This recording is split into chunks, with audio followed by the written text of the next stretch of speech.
पंचकूला में क्रिकेट के नाम पर 2 करोड़ रुपए की ठगी का मामला सामने आया है। बताया जा रहा है कि यह धोखाधड़ी है, बड़े बड़े राजनेताओं और क्रिकेट खिलाड़ियों का नाम लेकर की गई है। करण पंता, जो एक लोकल क्रिकेट कोच है, को गीतांजलि सिंह नाम की एक महिला से 2 करोड़ रुपए की धोखाधड़ी करने के आरोप में गिरफ्तार किया गया था। इस घटना ने सभी को भरोसे और महत्वाकांक्षा की नींव पर ही सवाल उठाने पर मजबूर कर दिया है। पंता, जो अब न्यायिक हिरासत में है, पर एक मां के सपने, अपने बेटे को राष्ट्रीय क्रिकेट टीम में देखने के सपने का फायदा उठाने का आरोप है। पंता की गिरफ्तारी की खबर से शहर में हड़कंप मच गया। लोग हैरान थे। वे जिसे जानते थे, जो उनके बच्चों को कोचिंग देता था, वह इतना बड़ा काम कैसे कर सकता है। ये घटना शहर में चर्चा का विषय बन गई। हर गली नुक्कड़ पर फुसफुसाहट और अटकलें लगने लगीं। पीड़िता गीतांजलि सिंह एक साधारण महिला थीं। उनकी उम्मीदें और आकांक्षाएं उनके बेटे की क्रिकेट प्रतिभा पर टिकी थीं। उसे क्या पता था कि उसके बेटे के सपने की खोज उसे धोखे के जाल में ले जाएगी, जो उसके भरोसेमंद व्यक्ति ने बुना था। करण पंता, आरोपों के अनुसार, कोई साधारण कोच नहीं था।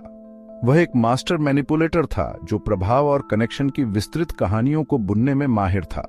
उसने कथित तौर पर प्रमुख क्रिकेट हस्तियों और उच्च पदस्थ राजनेताओं के नामों का इस्तेमाल गीतांजलि सिंह को यह विश्वास दिलाने के लिए किया कि उनके पास उनके बेटे के राष्ट्रीय क्रिकेट टीम में चयन की कुंजी है। पंता अक्सर प्रसिद्ध क्रिकेटरों के साथ अपने घनिष्ठ संबंधों के बारे में शेखी बघाड़ता था। वह लापरवाही से नाम छोड़ता था, यह उल्लेख करते हुए कि वह उनके करियर को आकार देने में कैसे सहायक था। अपने दावों को मजबूत करने के लिए वह गीतांजलि सिंह को इन प्रसिद्ध हस्तियों के साथ अपनी मनगढ़ंत तस्वीरें दिखाता था। नियमित व्हाट्सएप संदेश माना जाता है कि इन प्रभावशाली हस्तियों के गीतांजलि सिंह के फोन पर आते रहते थे। ये संदेश उनके बेटे की प्रतिभा की सराहना करते थे और उसके चयन का आश्वासन देते थे, जिससे पंता की विश्वसनीयता और मजबूत होती थी। प्रतीत होने वाले निर्विवाद एविडेंसों से अभिभूत और अपने बेटे के लिए अपनी महत्वाकांक्षा से अंधी होकर गीतांजलि सिंह पंता के सावधानीपूर्वक बनाए गए मुखौटे का शिकार हो गई। जैसा कि कहा जाता है, हर झूठ की एक समय सीमा होती है। पंता के झूठ का जाल तब उजागर होने लगा जब गीतांजलि सिंह ने कई वित्तीय लेन देन और बढ़ते संदेह के बाद उसके दावों की सत्यता की जांच करने का फैसला किया। वह पंता द्वारा बताए गए कुछ लोगों तक पहुंची, लेकिन उन्हें केवल झटका और इनकार ही मिला। सच्चाई, जैसा कि उस पर हावी हुआ, उतना ही कठोर था जितना चौंकाने वाला था। पंता के खिलाफ सबूत काफी हैं। गीतांजलि सिंह ने पुलिस को व्हाट्सएप पर हुई बातचीत, बैंक ट्रांसफर के विवरण और मनगढ़ंत दस्तावेजों की एक श्रृंखला प्रदान की है, जो पंता के धोखे की गहराई को उजागर करते हैं।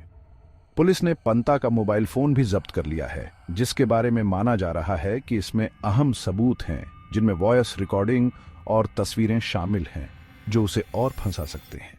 उन्होंने मेरी भावनाओं का, मेरे बेटे को सफल होते देखने की मेरी बेताबी का फायदा उठाया। गीतांजलि सिंह ने प्रेस को दिए एक बयान में खुलासा किया। उसकी आवाज गुस्से और विश्वासघात से कांप रही थी। उनके वकील ने मीडिया को संबोधित करते हुए अपराध की गंभीरता पर जोर देते हुए कहा, यह केवल वित्तीय धोखाधड़ी का मामला नहीं है, बल्कि विश्वास और सपनों का घोर शोषण है। हाँ मैम, बताएंगे जैसे आज आरोपी करण पांटा को पेश किया गया आज कोर्ट में, क्या मामला था, पहले तो ये बताएं शॉर्ट में। जी, ये करण पांटा मेरे बेटे के स्कूल में, लॉरेंस स्कूल में क्रिकेट कोच बनकर हमसे मिले एंड वहाँ से इन्होंने मुझसे बातचीत शुरू की मेरे बेटे के थ्रू, और हमें बताया कि मैं बहुत बड़े बड़े लेवल पर, इंटरनेशनल लेवल पर, नेशनल लेवल पर क्रिकेट खेल चुका हूँ और आपके बेटे की प्रोफाइल बहुत अच्छी है, वो बहुत अच्छा खेलता है, तो उसको भी हम आगे पुश कर सकते हैं। और उन्होंने मुझसे थोड़े बहुत पैसों की डिमांड की स्टार्टिंग में, और मुझे ये भी बताया कि जो पैसे आप लगा रहे हो ये कॉन्ट्रैक्ट्स के थ्रू वापस आ जाएंगे। उन्होंने एक कॉन्ट्रैक्ट बताया मिडिलसेक्स काउंटी, जो कि इंग्लैंड में खेला जाता है, उसके बाद डिस्ट्रिक्ट लेवल हिमाचल से, और HPCA के लोगों के साथ भी अपनी जान पहचान दिखाई। उन्होंने मुझे ऋषभ पंत के मैसेजेस दिखाए, अरुण धूमल के मैसेजेस दिखाए, जिनमें कहा जा रहा था कि आपके बेटे को खिलाने के लिए थोड़ी डोनेशन लगेगी, बट सब पैसा वापस हो जाएगा जैसे ही वो खेल जाएगा। और इसके बाद उन्होंने मुझे ब्लैकमेल भी किया। उन्होंने 27 जुलाई की आधी रात को मुझे मैसेज किया कि मेरे ऊपर इनकम टैक्स का बहुत बड़ा कोई मुकदमा दर्ज हो गया है, क्योंकि मैं उनके अकाउंट में पैसे डालती हूँ, जिसके उन्होंने मुझे कागज़ भी दिखाए जिसमें मेरा नाम भी था, और उन्होंने कहा कि मेरे ऊपर 85 लाख का जुर्माना है और मेरे नाम के वारंट भी निकल गए हैं और मेरा पासपोर्ट भी जब्त हो जाएगा, और मैं एक क्रिकेटर हूँ, मैं आईपीएल खेलने वाला हूँ और मेरा करियर बर्बाद हो सकता है, तो आप मेरी हेल्प कीजिए वरना मैं सुसाइड कर लूँगा। तो उस एवज में मैंने अपने बैंक के जो भी लोन्स थे मेरे पास, क्रेडिट लिमिट्स थी, वो सब निकाल कर उनको दे दी, और ये टोटल आज की डेट में जो मैं पैसा उनको दे चुकी हूँ वो 1,99,00,000 रुपये है। मैम जैसे पुलिस की तरफ से कार्रवाई नहीं की गई थी, तो आप सीएम साहब से भी मिले थे, सीपी साहब से भी मिले थे, तो वहाँ से क्या आपको रिस्पॉन्स आया? जी, वहाँ से मुझे तुरंत रिस्पांस आया, उन्होंने इमीडिएटली इस केस को देखा और ऑर्डर किए, जिसकी वजह से एफआईआर हुई और उसी दिन उसको अरेस्ट भी किया गया और पुलिस अपनी जांच में लगी हुई है। पंचकुला के डीसीपी खुद इस मामले को देख रही थी। जी, मैं मैडम से मिली थी, उन्होंने मुझे आश्वासन दिया कि मैं खुद इस केस को देख रही हूँ और आपको न्याय ज़रूर मिलेगा। मैम जैसे आज पुलिस द्वारा आज पेश किया गया है आरोपी करण पांटा को, तो उसकी तरफ से कुछ रिकवरी की गई है अभी तक कुछ नहीं, किसी मुझे चीज़ इसकी की? बिल्कुल भी नॉलेज नहीं है, मैं यहाँ बाहर ही हूँ, इंतज़ार कर रही हूँ कि मुझे कोई अपडेट मिले, इन्फॉर्मेशन मिले। पुलिस की गिरफ्तारी होने के बाद क्या लग रहा है कि ये पैसे वापस मिलने की उम्मीद है आपको? मुझे अपनी पुलिस के ऊपर, अपने कानून के ऊपर, लॉ एंड ज्यूरिडिक्शन के ऊपर पूरा भरोसा है और मैं उम्मीद कर रही हूँ कि मुझे जस्टिस मिलेगा। ठीक है। आएंगे जैसे एक क्रिकेट के नाम पे ठगी हुई है, किसी करण पांटा ने की है किसी महिला के साथ पंचकुला में, तो क्या मामला था सर, ये पहले बताएंगे? ये मामला ऐसे है, करण पांता जो है लॉरेंस स्कूल में कोच था, क्रिकेट कोच। वहाँ पर इसको एक स्टूडेंट मिला 12th क्लास का, अधिराज सिंह। उनने उसको अप्रोच किया कि आप बहुत अच्छा क्रिकेट खेलते हो, मुझे अपनी मदर से मिलाओ। तो उसके कहने पे वो उसकी मदर से मिला। उसकी मदर ने उसको आश्वासन में लिया कि जो मदर को ये कहकर कि मैं आपके बेटे को इंटरनेशनल क्रिकेट खिलाऊंगा अंडर 19 और आईपीएल की तरफ खिलवाऊंगा और एक मिडिल सेक्स काउंटी होती है इंग्लैंड में, उसमें खिलाऊंगा। तो उसके लिए मेरे को कम से कम 2 करोड़ रुपए लगेगा, मैं इसको दोगे मैं आपके खिलवा दूंगा। तो उसके बाद इस चीज़ के लिए ये टाइम टू टाइम मैडम से पैसे लेता रहा और इसने एक फॉल्स कॉन्ट्रैक्ट मिडिल सेक्स से उनको ला कर दिया जो कि फैब्रिकेटेड था, और एक इन्होंने फैब्रिकेटेड डॉक्यूमेंट रिकमेंडेशन लेटर ला के दिया हिमाचल प्रदेश क्रिकेट एसोसिएशन से। और जब ये सारी बातें हुई, इन्होंने ऐसी बातों में लिया कि मेरा जय शाह से बहुत अच्छी बातचीत है, मेरी अरुण धूमल से बड़ी अच्छी बातचीत है और मैं इस बेटे को बहुत ऊपर तक लेके जाऊंगा और बहुत अच्छा खिलाऊंगा।